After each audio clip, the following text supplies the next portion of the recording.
Everyone, जय भीम, नमो बुद्धाय। स्वागत है आप सभी का ट्रुथ लिटरेचर में।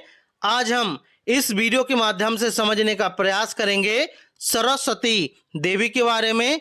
क्या यह ज्ञान की देवी है या फिर एक भाषा का अपभ्रंश है? तो आइए शुरुआत करते हैं।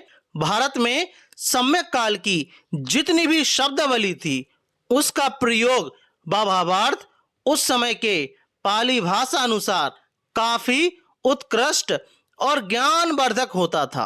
लेकिन भारत में सम्यक काल जैसे जैसे निरंतर आगे बढ़ता गया वैसे वैसे सम्यक पाली भाषा का संस्कार अर्थात संस्कृत बनते हुए भाषा का विकास कहें या विनाश कहें होते गया। प्रत्येक वर्ष फागुन महीना में पंचमी आती है। उस दिन सरस्वती जिसका अपभ्रंश सरस्वती देवी की लोग स्थापना करते हैं और बड़े ही धूमधाम से उसकी पूजा करते हैं।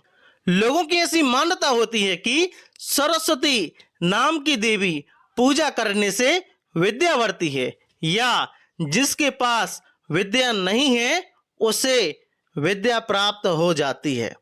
लेकिन सम्यक काल में अनेक विद्या अध्ययन कराने वाले शिक्षण संस्थानों के साक्ष्य मिले हैं इतिहास में, जिसमें ऐसी या किसी भी प्रकार की सरस्वती देवी का संबंध कोई साक्ष्य लिखित रूप से या मूर्ति के रूप में प्राप्त नहीं हुआ है।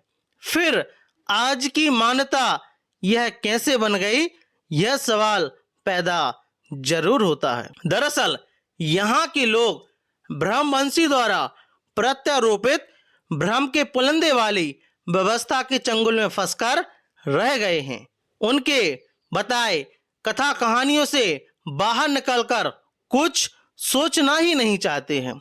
इसलिए आज चाहे स्कूल हो चाहे कॉलेज हो, हर जगह सरस्वती की पूजा जरूर लोग करते हैं और शुरू से यह बताने के प्रयास करते हैं कि यह ज्ञान की देवी हैं। लेकिन आइए इस सरस्वती शब्द को समझे कि इस शब्द का उद्भव कहाँ व कैसे होते हुए लोगों के पास पहुंचा है।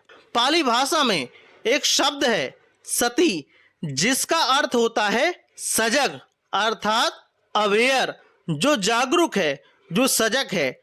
इसको उदाहरण से समझें। सम्यक संस्कृति में अष्टांगिक मार्ग के अंदर एक मार्ग का नाम है सम्यक सती।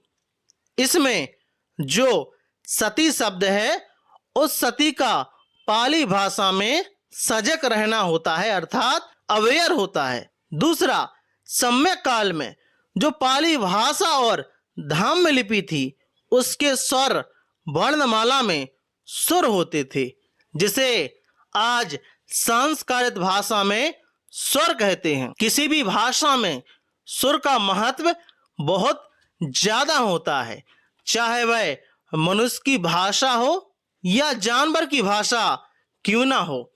यह सुर जन्म से ही प्रत्येक प्राणी जगत को प्रकृति प्रदत्त प्राप्त होता है, जिस वजह से इसका उपयोग पृथ्वी लोक में जन्मे सभी प्राणी जगत करते हैं।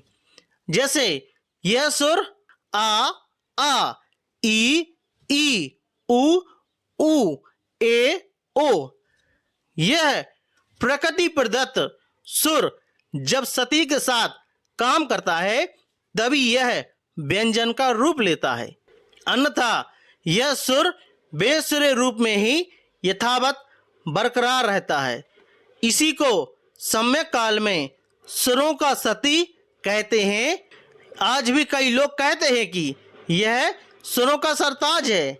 इसी सुर और सती को जब संस्कृत भाषा स्वर और सती में एक साथ लिखेंगे तो यह सरस्वती का रूप लेगा।